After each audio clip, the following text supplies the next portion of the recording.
Hi everyone, in front of me I've got Infinix SMART 8 and let me share with you how to check the serial number of this device. So let me begin with a secret code. We have to open a dialer and enter the code, which is *#06#. And as you can see at the very bottom of this pop-out window, we've got the serial number of this device.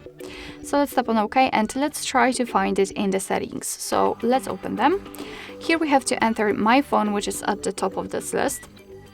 And now let's kind of try to find it in this highlighted section. We can try to tap on model, and as you can see, the serial number is right here. So fortunately, we do not really have to look in other sections. Right here, simply tap on model at the top, and there you've got the serial number.